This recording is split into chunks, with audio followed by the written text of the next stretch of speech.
Hey, hey, Hey, is how Doug welcomes you to the Two Bros Wrestling Show. hey. So, yeah, over the weekend, I happened to see Scott D'Amore hit a Canadian destroyer, which, you don't see that happen, out of Scott D'Amore. You haven't seen that in years. And it's a Canadian destroyer. So it worked reality a little bit, and broke my brain again. Kevin had to fill in for us on that other night when we're usually on Sunday. See, the brain still doesn't quite work right. But I am here tonight to talk about, what are we talking about? Wrestling. Tonight, Yes.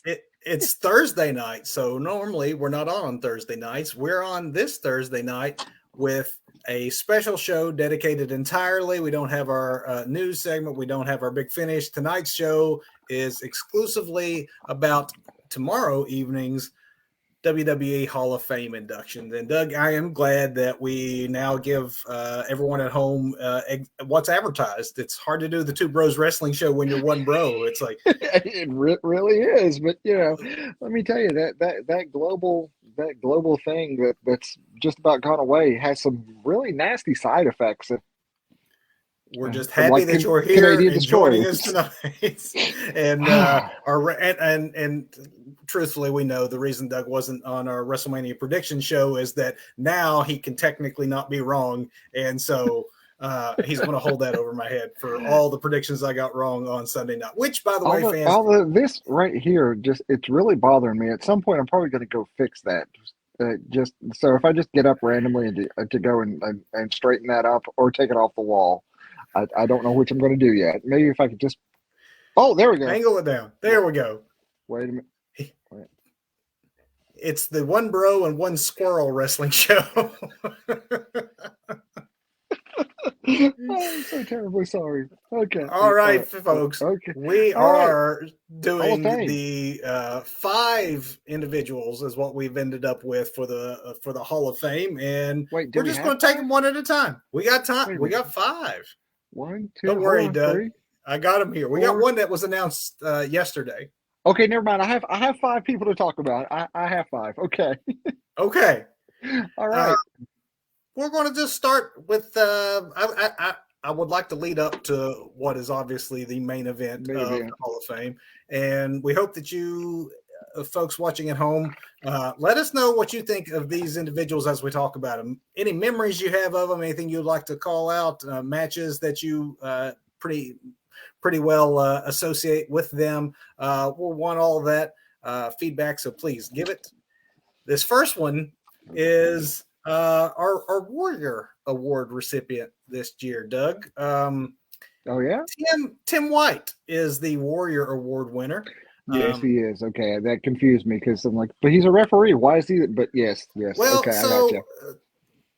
I want to start there. We'll get into Tim and his relative merits or whatever in a second. But first, so long as this award is named after a non-repentant homophobe, I'm going to each year when we do this show call out that this award needs to no longer be associated with the Ultimate Warrior. First and foremost. Amen to that. I have zero problem with that. And secondly, to your point, Doug, I am not exactly sure why Tim is getting the Warrior Award instead of just a standard induction, because typically the Warrior Award is, goes to someone who's had an act of heroism or philanthropic or civic efforts. And pretty much in the announcement, he was being awarded for his life of service to the WWE and his on-screen and behind-the-scenes role. So that is a little confusing to me.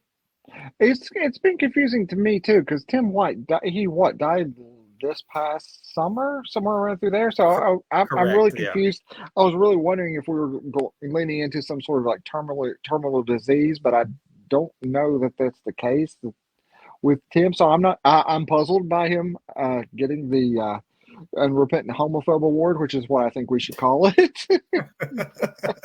It is unfortunate that so many good individuals are associated with someone, and trust me, people deserve second chances in life. You say things, people do things. We should, as a society, be forgiving. But Ultimate Warrior never repented. He never asked for forgiveness. He never said he was wrong. So I'm sad that he's gone. It's just weird that we would, strip the name Fabulous Moolah from the female battle royal a few years ago, but we glorify Ultimate Warrior annually with this award.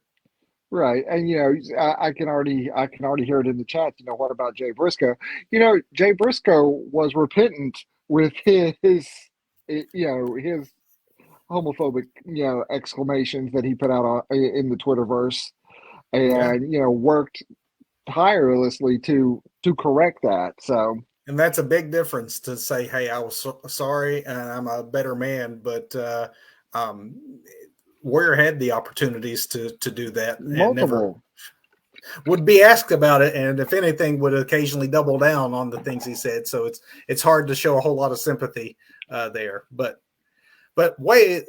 enough about Warrior. Let's talk about Tim. That said, everything about why the Warrior Award and not just a regular induction. I am kind of happy to see that we're getting someone associated with wrestling, which isn't always the case with this Warrior Award. Sometimes, I have no real understanding why the person is going into the WWE Hall of Fame.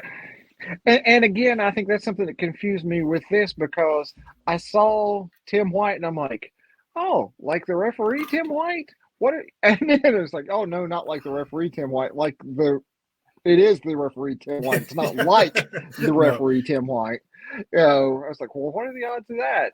And then I again, like, why is he going in with the war? Okay, but hey, he's in.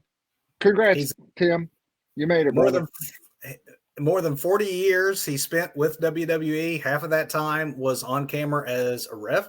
He first joined the fold in the mid-'80s as an assistant to Andre the Giant. So that's what he did primarily for quite a few years, was obviously had some great Andre stories. But merits, Doug. Let's just obviously we have longevity. I'm pretty sure this is the first referee in the WWE Hall of Fame. I think so. So I don't know what you think, but again, the oddness of the Warrior Award aside, just Tim White in general, I'm kind of okay with this one. Just because I think it would be cool to open up the door to let more referees who serve a really important role into the Hall of Fame. Absolutely. I guess this guy has these credentials, where he was, a traveling companion of Andre, 40 years in the business. Somebody who does belong here. Again, I'm still bumfuzzled by him going in as the Warrior recipient, but I think, the career itself merits, a pass into the Hall of Fame. Were you surprised, like me, to find that there are actually as many weird folks as they've shoehorned in, like, Vince's limo drivers in there? I mean, truly, like, there's some weird, odd ones. Are you surprised that there's no referees until now? I guess I just presumed. I guess I did too, until I start looking into this, and you're like, oh, okay, so this is our first. Okay, sure. So I'm saying I'm good with this. Now let's get the Hebners. Let's get the Hebners in there. Yes. Let's get Tommy Young, who, in my opinion, is the greatest ref to ever live. We got to get him in there. Charles Robinson. I mean, there's a lot of referees that have made little Nate. Exactly. So Bill Alfonso. We got to do this. I like it. So congratulations to Tim. Let's move on to someone that maybe, I don't know, this one might be a bit controversial, because again, we're talking these special classifications that WWE uses for folks. So in the celebrity wing of the Hall of Fame this year, we're getting Andy Kaufman. Okay, so here's another one, like Canadian Destroyers, that kind of breaks my brain a little bit. Yes, Andy Kaufman, celebrity, known as a comedian, a performance artist, probably best known for his work on Taxi, right? And in wrestling wise, his work with Jerry Lawler, but it was legit wrestling. It wasn't like Johnny Knoxville showing up and throwing down with, I almost said Sammy Davis, but that's not right at all. It's the brain is foggy, people. Sami that's Zayn. Fantastic. Yeah. Or maybe Johnny Knoxville has thrown down with Sammy Day. I don't know. I mean, if you look at the celebrity wing, to me, this one is controversial only because the celebrity wing itself is like always kind of a sore spot with me, with so many wrestlers that aren't in, to have a whole celebrity wing. And even to what you were saying though, Doug, like, I mean, I guess Johnny Knoxville wrestled some sort of match. A lot of times these celebrities that go in are like, Donald Trump or folks that just, haven't had a match. William Shatner, Shatner belongs in every Hall of Fame ever. Okay, he's I'm William just saying Shatner.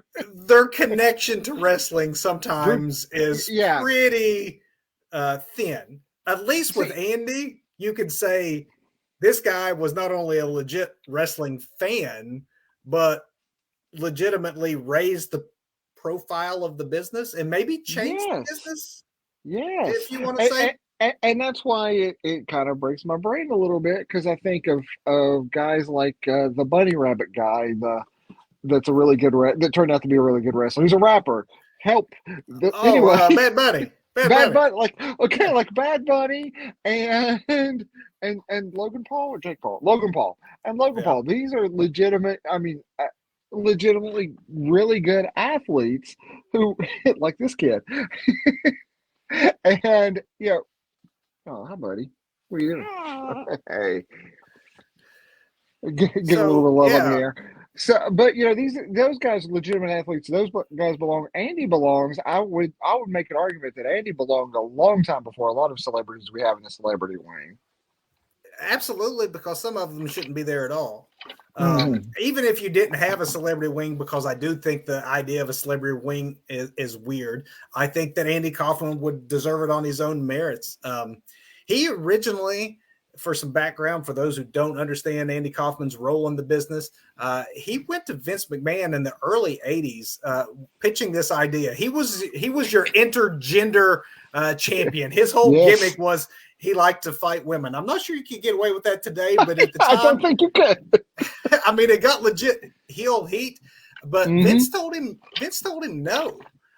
This was not long after Vince had bought WWE or WWF at the time from his father. So maybe he was a little risk averse at the time, because obviously Vince loved celebrities and probably regretted not doing business with Andy Kaufman when he had a chance. Andy goes to Memphis, goes down south to, Jerry Lawler.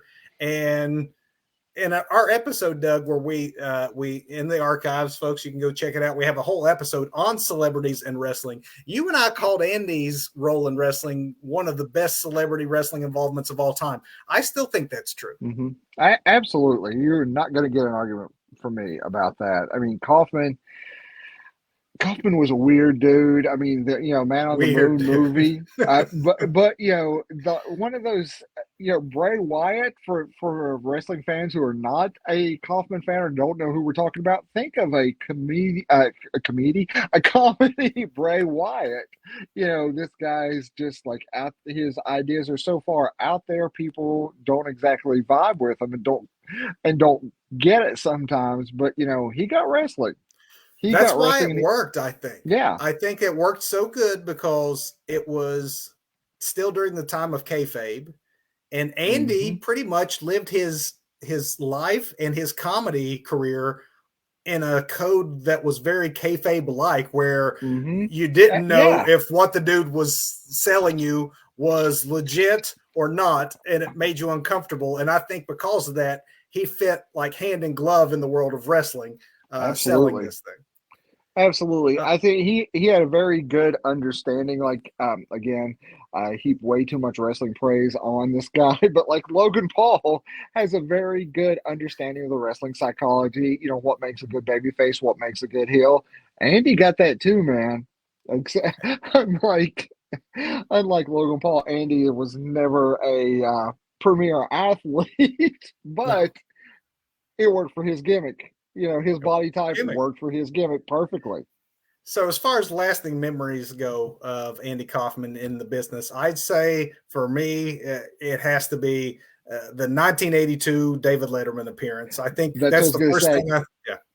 It's not even an in-ring or even near-ring appearance. but it's a national spot. Letterman Late Show with Letterman, where Yes. you've got Kaufman, you've got Jerry the King Lawler in his prime comes out. Letterman has no clue what's going on. Legit had no clue. And Yes. I mean, and Jerry gets up and hits Kaufman hard. I think that why this is the notorious moment is it was, for one, it was actually seen outside the territory. So it was at a time when pro wrestling rarely had mainstream national exposure and that kind of media attention. And Letterman hadn't been on that long himself. He had just started, and years later, Jerry Lawler was relating the story that he found out that he was told by Letterman that, oh yeah, that was the show that made us. Like, that's when we went from being this new upstart to the show that got us made. Jerry also tells a story in a recent Tales from the Territory that Andy's family weren't even aware that they came up to him. They came up to Jerry at Andy's funeral, and told him that for years we hated you because Andy never smartened them up to what was actually going on. That's how serious amazing. When they carted him out of the Mid-South Coliseum in the ambulance, he went to the hospital and he spent 3 days in the ICU so that the newspapers would cover it and sell it like it was real. Incurred all those medical bills just to sell it. And Jerry also tells the story that after his death and going through his stuff, his family found all kinds of checks from the territory, from the Memphis territory. Didn't cash them. He was just doing it because he loved it. That's another thing. This was a guy doing it because he loved it. This has all the check marks of a real mark, a wrestling fan turned wrestler. He just happened to be a comedian. I will say to what your point was earlier, Doug, that Andy did more for wrestling than any of the other folks in the celebrity wing of the Hall of Fame. Yeah. So I'm cool with this one. Yeah, I'm good with this. Absolutely. And because of their personal connection and the stories he might be able to relay, I think Jerry Lawler being the one who's going to induct Andy tomorrow could be the highlight of the show. Probably going to steal the show. Absolutely. All right, Doug, moving on. Our third inductee. Now we're getting more into the actual wrestling, the non-celebrity, non-warrior, straight up inductee. Here we got Stacy Keibler. Doug, for those who don't remember Stacy Keibler, I guess a little background. She came from the world of cheerleading. She entered wrestling in the 1990s as a Nitro girl, one of the dancers between segments on the show. She stood out, and then during the Attitude Era was pulled from the group to become a character in WCW as Miss Hancock when that was her name. Hey, WCW liked Vince Russo. That's exactly right. This was the Vince Russo. Come on. Doug, she was involved with some angles in WCW, but I think most folks, if they do remember Stacy, it's after WCW folded, and she spent most of her career in WWE using her real name, occasionally even getting in the ring, but she really wasn't a wrestler. No one's going to really remember her for a wrestler. No, I'm thinking Duchess of Dudleyville is what I think. Yeah, and like you say, Miss Hancock, was she part of like standards and practices or whatever that was in WCW? She was. She was one of those, though, right? But anyway, I forget. No, until you said that, I hadn't thought about it in forever. But you're correct. She was in standards and practices. I think that might have been how she became Miss Hancock when they pulled her from the Nitro Girls. Was it Keibler that was involved with David Flair too in that whole angle? When we talk about memorable moments, that's what I have in my notes. Her memorable moment in WCW was the angle with David Flair and Rick. And there was a whole, they had a real life relationship. She really was dating David Flair at the time. So, of course, Vince Russo, we got to get that on television. And that's right, bro. And he did. There was a whole pregnancy angle and all kinds of other wackiness. I do think, though, in WWE that you're right. The Duchess of Dudleyville is the and her involvement in the invasion angle as it played out is probably what I remember most about her time in WWE. But honestly, I have no real memories of her matches. Right? No. Other than, and I hate to say it, I mean, okay, I do remember some of her matches, but they were bra and panty matches, mud wrestling matches, the things that were just kind of emblematic of the era. And I'm not sure we can blame her for that because, that's the booking. But you're totally right. That's the booking. Although she was in a historical match, I just realized looking at my notes. Tell me. She was in the first ever women's ladder match in WWE at WrestleMania 18. She was? According to my notes. Wow. That's actually, I think that in a different era. Oh, hold on. It's not a WrestleMania 18. I'm misreading my notes. She was in a match with Tori Wilson at WrestleMania 18 and participating in the first ever women's ladder match. When was the first ever women's ladder match? I'm doing some additional research. I'm actually surprised because she really didn't get physical all that much. I think that mostly she's going to be remembered. She's probably going to be remembered as WWE's representative on Dancing with the Stars. I mean, that's when she kind of left. She's sort of opened that door that Nikki would later walk through. And as far as her merits for the Hall of Fame, I'll be honest with you. I'm on the fence. I liked her. Mostly because I think I had a crush on her like most men did because that's just how she was presented. She was a sex symbol known for having extremely long legs, and that's the way they portrayed her on television, right or wrong. And, she's not the one doing the booking. So the role they gave her, she played very well. Yes, she absolutely did. We can't blame her. Wasn't she also involved celebrity-wise? Wasn't she like almost Mrs. George Clooney or some sort of nonsense like that back in the day at some point? You're right. She was linked to Clooney at a period in time. She had a little moment of celebrity there after WWE through Dancing with the Stars, where she was sort of adjacent to Hollywood, but never really made it. Hollywood adjacent, yeah. She was. And I got to say, just bottom line, Doug, despite liking her, I'm kind of hard pressed to say she's Hall of Fame worthy in my mind. Agreed. All right. I'm not going to trust. I'm going to question my notes here from that I had Chat GTP help me with this ladder match thing. And we will have to get back, or out me in the comments if this is wrong. I'm not sure right now. I'm really questioning technology again, brain. But no, I don't think. I mean, if she'd won the first ever female ladder match, maybe. But I'm not saying she didn't have a great career. I mean, it was better than my WWE career by far. But but I'm not sure if she's Hall of Fame worthy.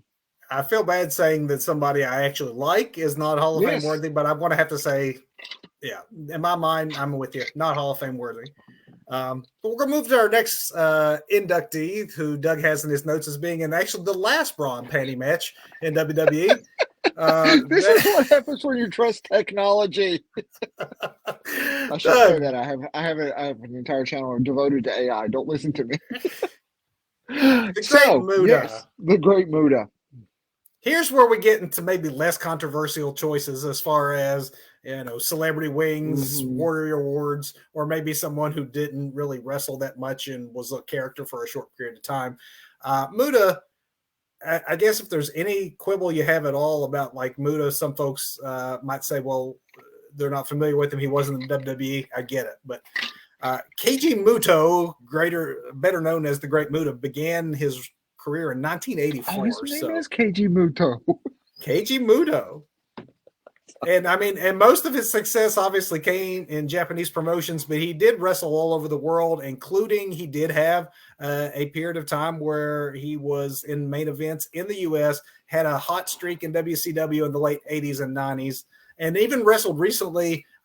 He retired a few months back. He wrestled recently on AEW and Impact both. So, Doug, I could go...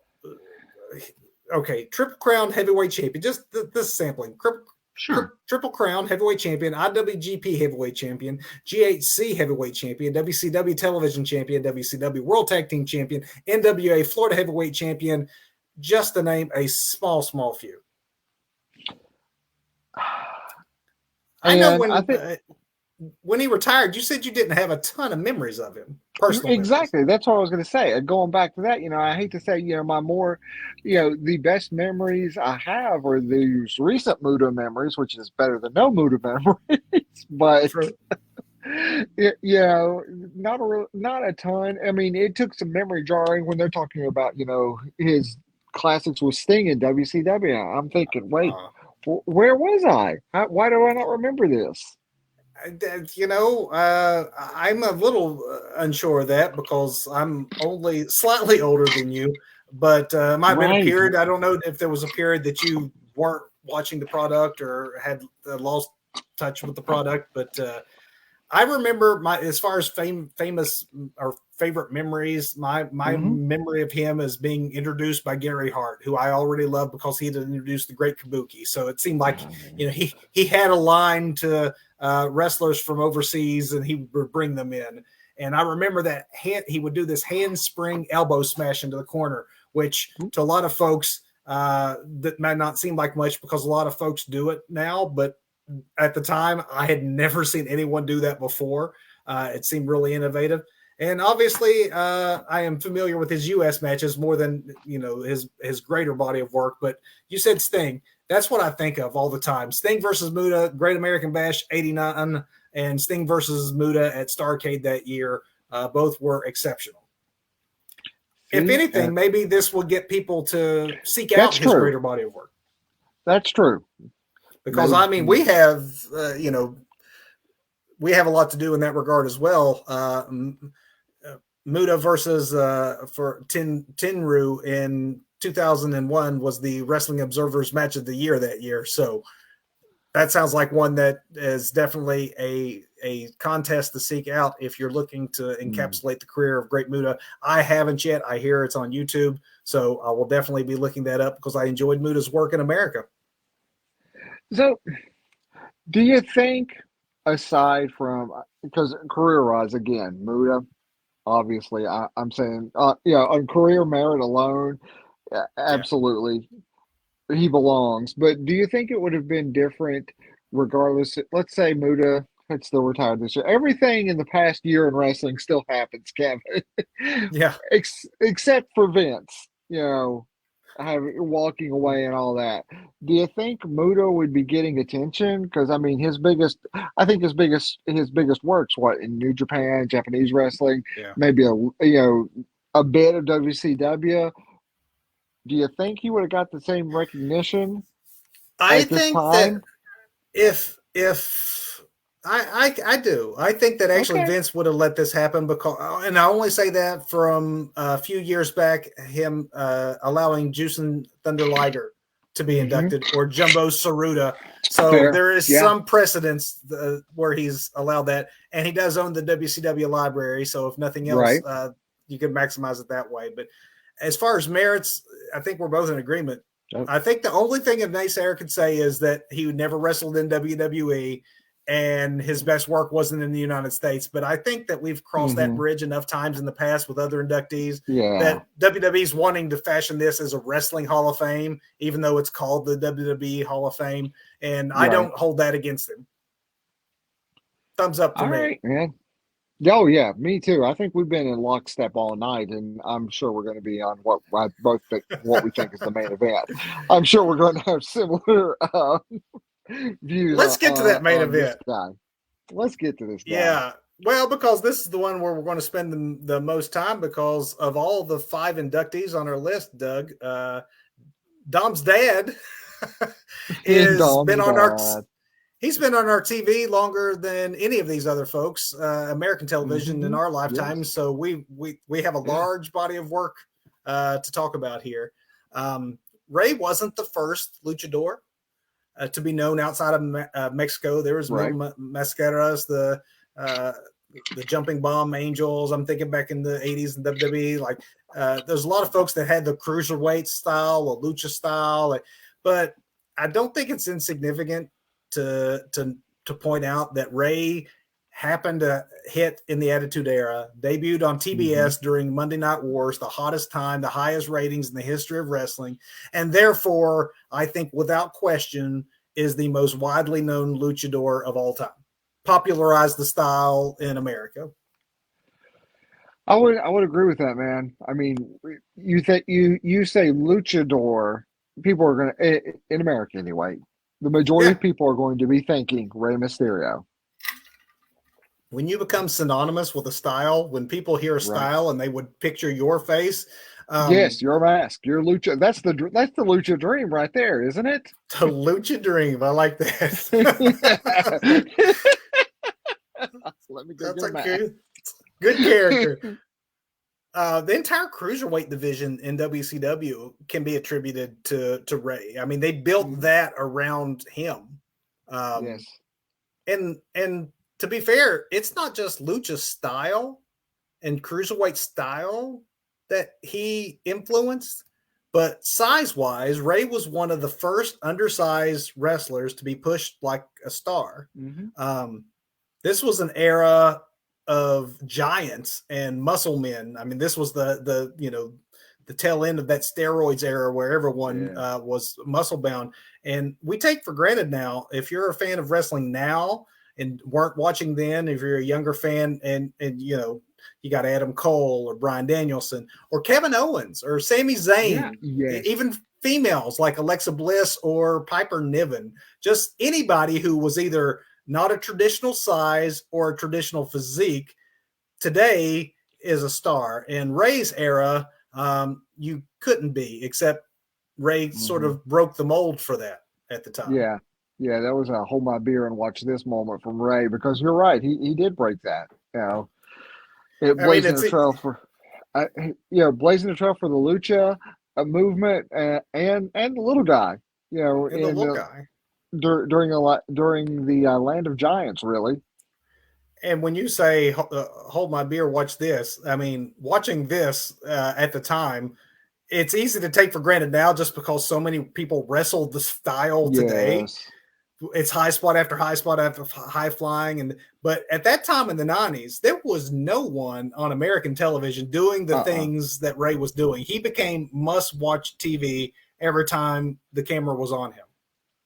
Was it Jericho that they referred to as the human highlight reel, or is that Jeff Hardy? Somebody, I don't even remember who had that name for a while, but I mean, Rey was that human highlight reel. He was. He truly was. We'll go over the resume here, Doug, just a little bit. He debuted in Mexico at only 14 years of age. He was 14 when he stepped into the ring. He was trained by his uncle, Rey Mysterio Sr. He began with a variety of ring names, including the Green Lizard and the Hummingbird. Eventually, he dropped that to adopt his ring name in tribute to his uncle. Several years, of course, in AAA, big star there. Mysterio was recruited by one Paul Heyman to ECW and had a memorable 2-year run there.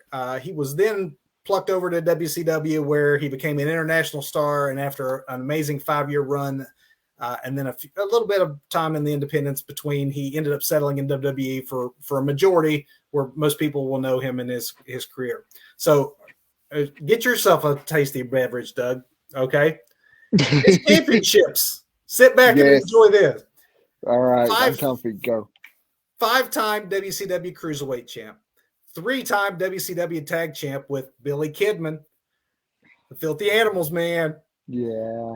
3-time WWE Cruiserweight champ. 2-time Intercontinental champ. 2-time US champ. 4-time WWE Tag Team champ. 1-time WWE SmackDown champ with his son Dom, becoming the first father and son to ever do that. 2-time World Heavyweight Champion and 1-time WWE Champion. And that is just an American resume, and not all of it. There was the belts he won in Mexico and on the independents, and that's quite a bit for a man of his size, that you would not have thought, looking at him at the time, that all of that would have been within his grasp. Amazing, man. And you did mention he's also Dom's dad, right? And He's not just Dom's dad. He's got a high profile, highly anticipated by me. Anyway, I'm sure you'd agree. But I think that the match with Dom's going to be one of the things I'm most looking forward to outside of the Bloodline business this weekend. Yes, absolutely. So I mean, he's still doing it, and still wrestling at a level, maybe not the his '90s version of himself, but still at a level that most men who are of larger size, their bodies break down much quicker. It seems that I'm sure he has his aches and pains, but Ray still brings it. Right. And is it Conan that's inducting Ray? Oh, that too could be must see TV. You know that Conan's going to be on a 5-second delay. Absolutely. So, Doug, as I said earlier, there's no question Ray's been on our TV the longest as far as any of these inductees. So there's more memories and matches that we can bring up. So let's run through some of those. I first saw him when he debuted in WCW. I didn't get ECW at the time, so I missed all that. I watched all that in retrospect. Yeah. But his debut match was at the Great American Bash, and he was the opponent for Dean Malenko. And I remember at the time, like, they had a match that, in my mind, raised the bar as far as what I was used to seeing on a TV match, especially on American television. Again, you can look back at through the lens of time now and retrospect, see matches like that every Wednesday night, every Monday night.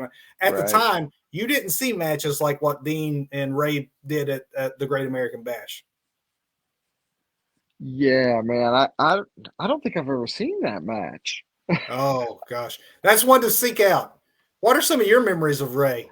You know what, man? I was thinking about this, and my biggest memory of Ray, I don't remember what it's it's not. I bet I got it in my bullet point too, because yes, go for it.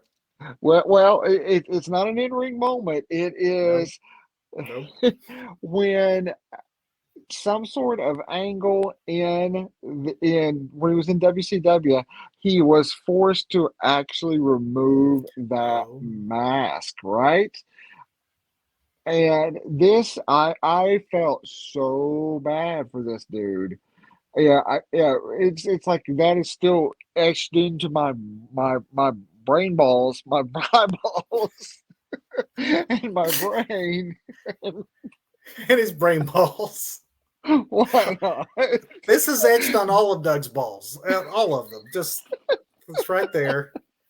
But it was just so sad for that moment. Do you remember? I mean, there was some sort of Russo angle where it's like almost like there might as well be like a Westerosi nun behind him yelling "shame, shame" at him as he's walking through the aisle. So let's talk about that for a second, because I mean, he did have a portion of his career that was without the mask, and it all lives on the WWE Network and Peacock. But when they show highlights of Ray's career on main programming, they don't show him without the mask anymore. They don't want you to remember it, but they haven't scrubbed it completely from the archives. I kind of felt bad for him too. That wasn't actually where I thought you were going with it, but I'm glad you brought it up, because to me, when I think WCW, even as much as I think of those great matches and as much as I try to forget the unmasking, my mental image of Ray is being lawn darted by Kevin Nash into the side of a semi-truck. Yeah, that's one of those clips that lives forever. I mean, they still play that to this day. That's now in WWE, if we're not talking matches and we're talking about angles, let's move to WWE, because you probably are going to be in agreement with me on this. When you think Rey Mysterio in WWE, what is one of the first angles that come to mind? Oh my goodness! I know there's so many, right? But for me, it's got to be the Eddie work, right?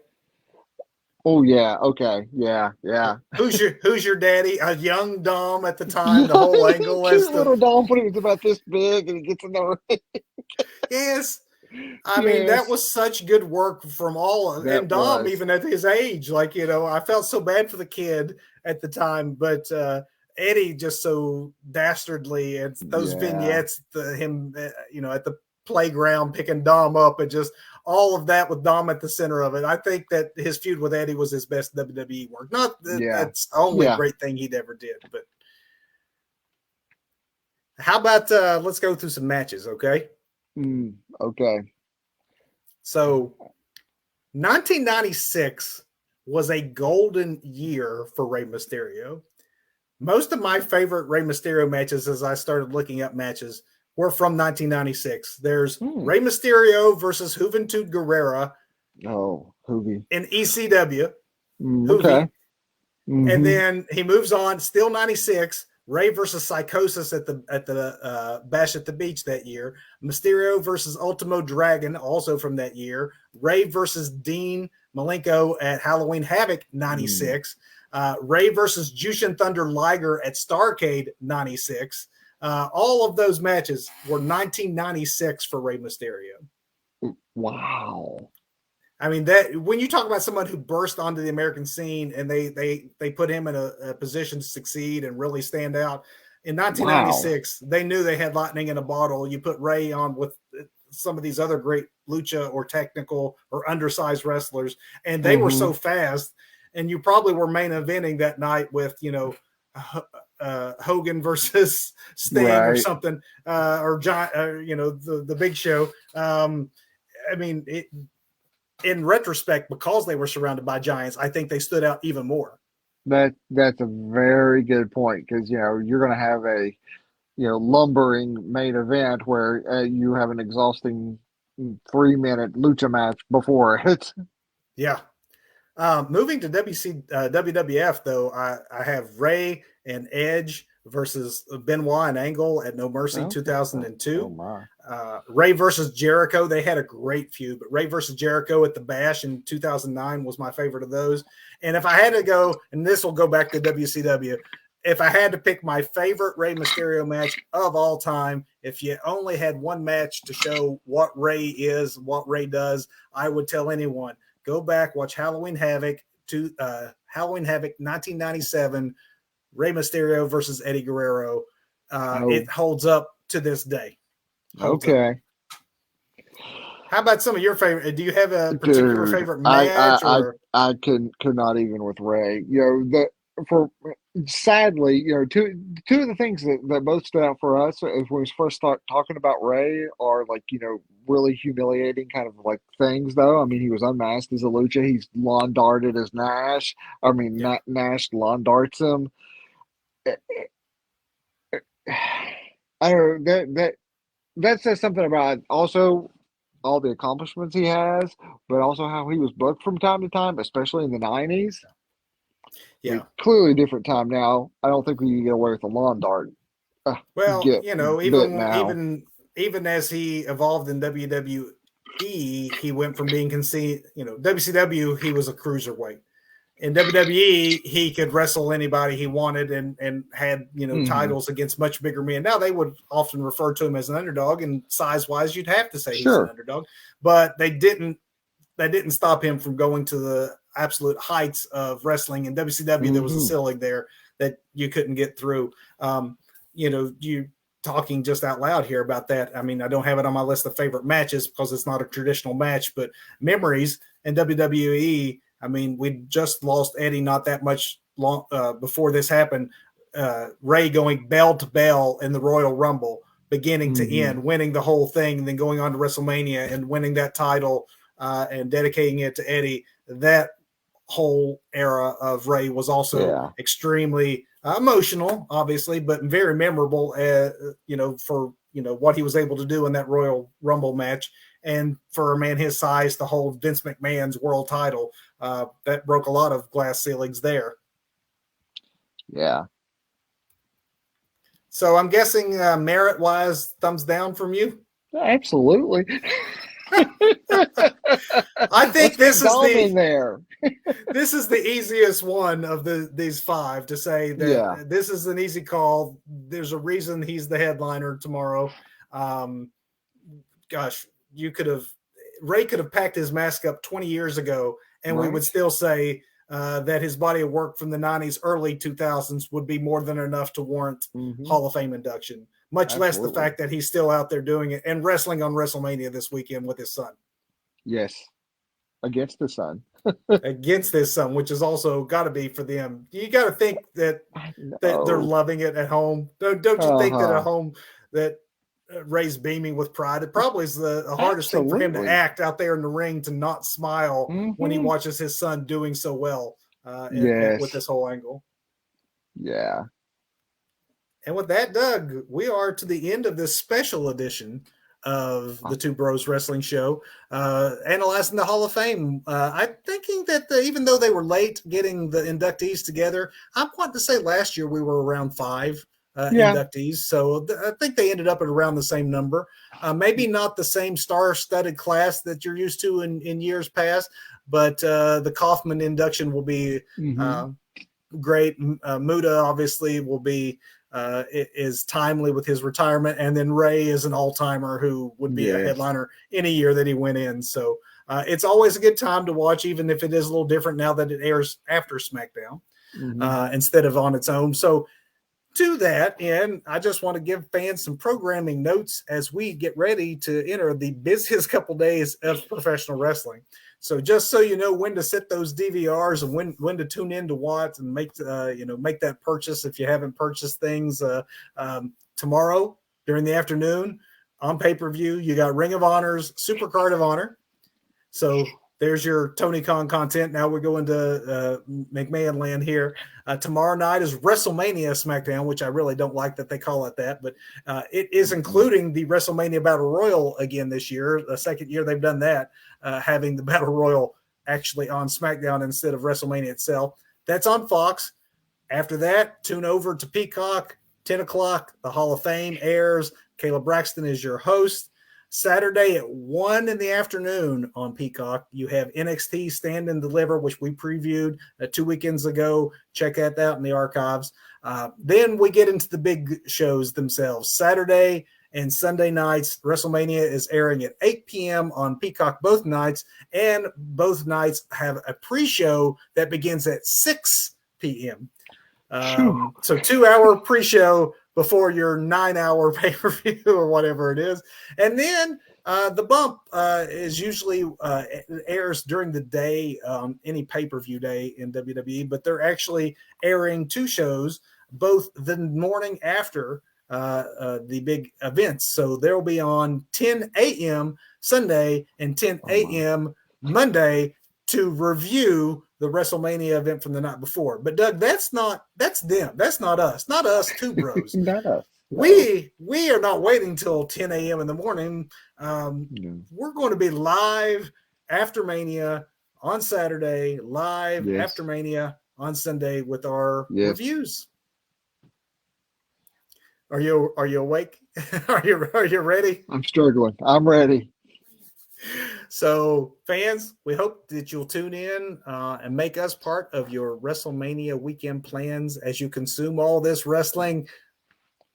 Enjoy it with us afterwards. Let us know what you think of everything, because we're going to be talking everything that happens on the show match by match. We'll see you late on Saturday night. Well, there we are. Go watch some wrestling. There's a lot to watch. You better watch now. Start right now. See everybody. Thanks, everybody.